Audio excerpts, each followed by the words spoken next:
కుట్టి గురించి గుండె పగిలే నిజం తెలుసుకుని ఇందుమతిని అరెస్టు చేయించి ఆస్తి విషయంలో జీవనకి ఊహించని షాక్ ఇచ్చిన సూర్య. ఈ వీడియో గనుక నచ్చినట్టయితే తప్పకుండా ఒక్క లైక్ చేయండి. ఇక ఆనంది అయితే ఆలోచిస్తూ ఉంటుంది.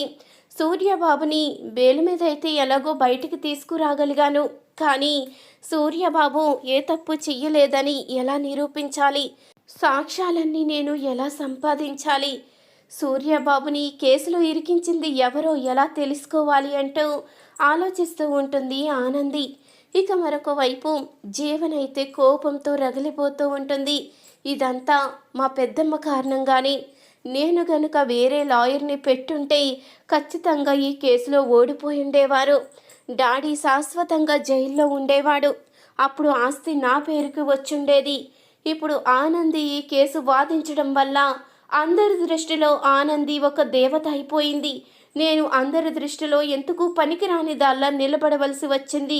మా పెద్దమ్మ మాట విన్నందుకు నేను తగిన ఫలితం అనుభవిస్తున్నాను అంటూ ఇక జీవన అయితే అనుకుంటూ ఉంటుంది. అప్పుడే అలేఖ్య అయితే ఫోన్ చేసి, ఏం చేస్తున్నావు జీవన? అసలు ఆనంది ఆదిత్యను విడదీసే విషయంలో ఆ ఊర్వశి ఏం ప్రయత్నిస్తుందో నాకు అర్థం కావడం లేదు.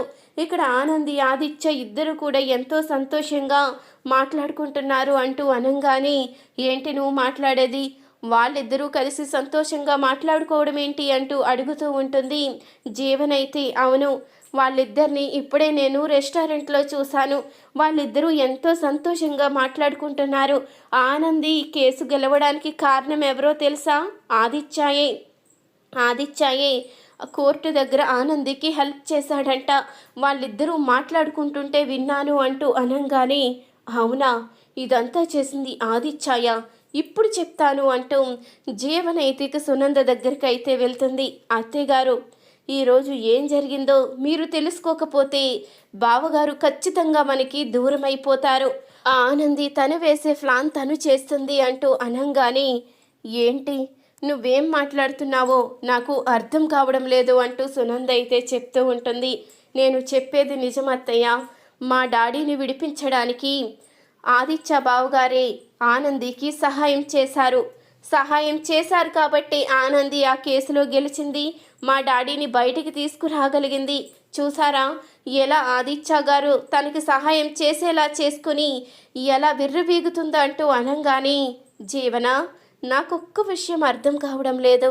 నువ్వు సూర్య గారికి కన్న కూతురివి. మీ డాడీ బయటికి వచ్చాడని నువ్వు సంతోషపడాలి, కానీ ఆనందికి ఆదిత్య సహాయం చేయడం వల్ల బయటికి వచ్చాడు అని ఇలా కోప్పడుతున్నావంటే అసలు నీ విషయంలో నాకేమీ అర్థం కావడం లేదు. తల్లి తండ్రి ఏదైనా ప్రమాదంలో ఉంటే పిల్లలు ఎంతగానో బాధపడుతూ ఉంటారు. కానీ మీ నాన్న అరెస్ట్ అయిన దగ్గర నుంచి చూస్తున్నాను, నీ మొహంలో బాధ కానీ అసలు ఏమవుతుందో అన్న భయం, టెన్షన్ కానీ ఏమీ కనపడలేదు. ఇప్పుడు బయటికి విడుదలై వస్తే నువ్వు సంతోషపడకపోగా ఇలా సహాయం చేశారని ఎలా మాట్లాడగలుగుతున్నావు జీవన? నిన్ను చూస్తూ ఉంటే నాకేమీ అర్థం కావడం లేదు. అసలు నువ్వు కన్న కూతురువేనా అంటూ అడుగుతూ ఉంటుంది సునంద. ఆ మాటకి జీవనైతే ఒక్కసారిగా షాక్ అవుతుంది. ఇదేంటి, నేను ఏదో చెయ్యాలని వస్తే ఇక్కడ ఏదో అవుతుంది. నేను కన్న కూతుర్ని కాదు అని ఈవిడికి అనుమానం వచ్చిందంటే ఈ విషయం ఇంకా ఎక్కడ మాట్లాడినా ఖచ్చితంగా అనుమానం వస్తుంది అంటూ జీవన అయితే ఇక ఏమీ మాట్లాడకుండా మౌనంగా అయితే ఉండడంతో, ఏంటి జీవన, ఏం మాట్లాడవేంటి?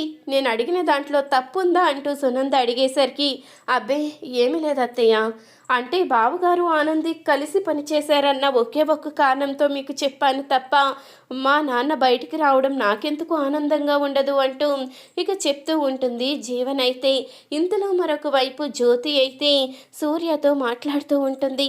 మనం గుడికి వెళ్ళొద్దామండి. మీరు బయటికి వస్తే నేను గుడికి వచ్చి వ్రతం చేయిస్తానని మొక్కుకున్నాను.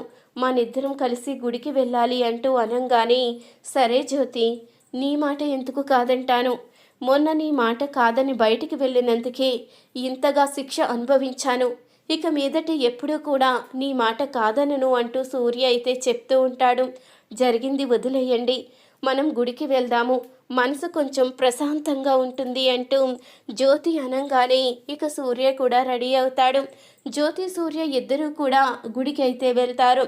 అప్పుడు ఇక పంతులు గారైతే, రండమ్మా, మీకోసమే ఎదురు చూస్తున్నాను, మీరు చెప్పినట్టే అన్ని ఏర్పాట్లు చేశాను, ముందు స్వామివారికి అభిషేకం చేద్దాము అంటూ ఇక పంతులు గారైతే శివుడికి అభిషేకం అయితే చేస్తారు.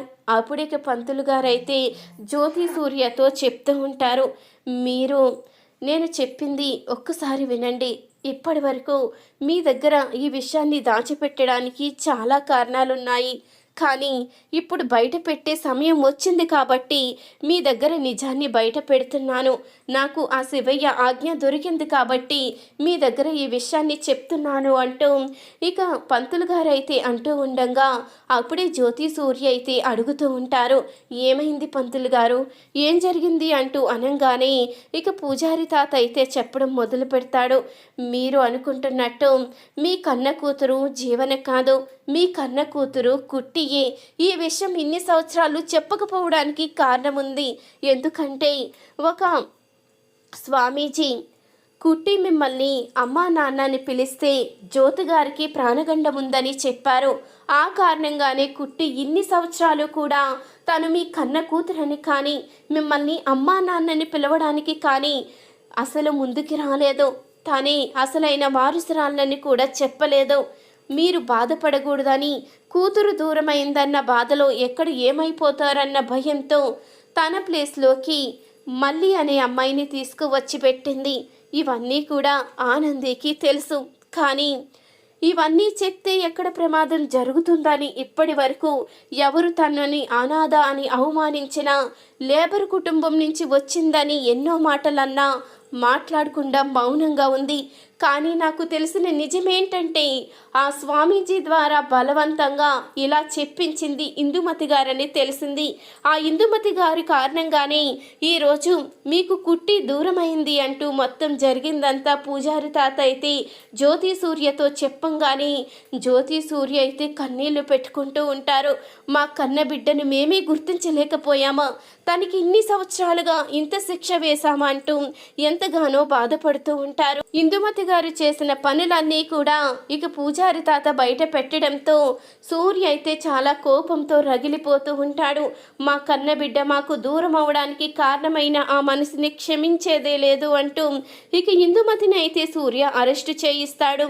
ఇక ఆస్తి కోసమే జీవన ఇదంతా చేస్తుందని తెలుసుకున్న సూర్య అయితే ఆస్తి మొత్తాన్ని ఇక కుట్టి పేరుకైతే మార్చి, జీవన, ఈ ఆస్తి కోసమే కదా నువ్వు ఇదంతా చేసింది, ఈ ఆస్తి కోసమే కదా నా బిడ్డ నాకు దూరం అయిపోయినా నువ్వు మౌనంగా స్వార్థంగా చూసింది.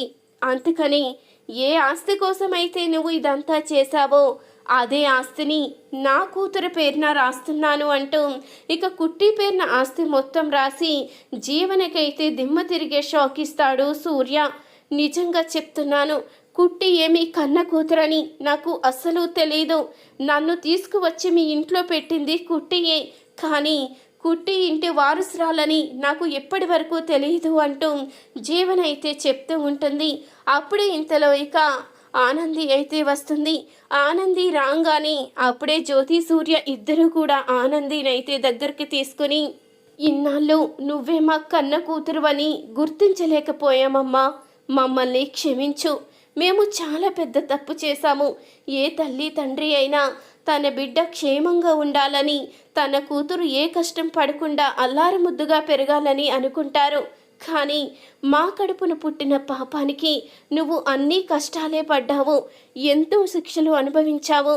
మా కారణంగా నువ్వు ఎంతగానో బాధపడ్డావు, మమ్మల్ని క్షమించమ్మా అంటూ ఇక వాళ్ళిద్దరూ క్షమాపణ అయితే చెప్పంగానే, అయ్యో మీరు నాకు క్షమాపణ చెప్పడం ఏంటి, నేను మీ కన్న కూతుర్ని, తల్లి తండ్రి ఎప్పుడూ కూడా కూతురికి ఇలా క్షమాపణ చెప్పకూడదు అంటూ ఇక ఆనంది అయితే చెప్తూ ఉంటుంది.